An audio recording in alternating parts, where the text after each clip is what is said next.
C'est un peu comme le croisement des cellules lors d'une conception d'un enfant. Et il y a un truc qui va jaillir de ça. On passe d'un extrême à un autre, de la sensation de perte. On est dans la sensation de perte, de manque de quelqu'un, et en même temps, cette envie d'aller de l'avant, vers l'avenir, de faire des projets.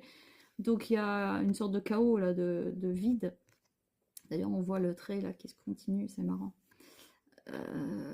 Donc on a la façade, on fait semblant de rien, on croit que tout va bien, tout est merveilleux, et on va accepter de s'effondrer pour se laisser germer, pour se laisser féconder. Il faut se laisser féconder spirituellement pour faire jaillir quelque chose, pour pouvoir aller de l'avant. Parce que tant qu'on ne va pas se laisser féconder spirituellement, les idées, la créativité qu'on veut partager aux autres, par exemple si tu veux aider les autres, si tu veux travailler en tant que thérapeute ou quoi, il va falloir faire germer cette graine à l'intérieur de toi.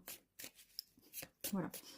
Donc, dans ta relation sentimentale, donc ça c'est pas, on n'a pas encore les réponses. Donc, qu'est-ce qui va se passer sur le plan sentimental vu la situation actuelle? Ça va être,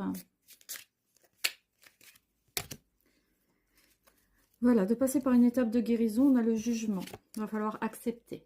Il va falloir accepter la situation telle qu'elle est. Il va falloir accepter qu'il nous manque des compétences. Il va falloir accepter qu'il nous manque des choses. Il va accepter qu'on se sent d'une certaine façon, qu'on se sent vulnérable, qu'on se sent en insécurité, qu'on a besoin d'aide. Il va falloir accepter ça. Parce que toujours croire qu'on peut tout surmonter, c'est faux. C'est faux. Et c'est pas la peine de persister dans cette voie. C'est pas la peine du tout, d'accord? Attends, j'en ai une. Patience, voilà, on te dit la tempérance. Il va falloir équilibrer tout ça avec la tempérance. Donc, il va falloir retrouver le calme. On a encore la guérison qui revient. Il va falloir retrouver le calme à l'intérieur de toi et arrêter de te voiler la face.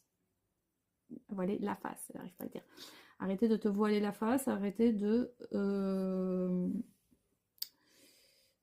Oui, c'est ça, tu te montres d'une certaine façon et il va falloir retomber un peu dans la nuit de l'âme, n'aie pas peur de ça.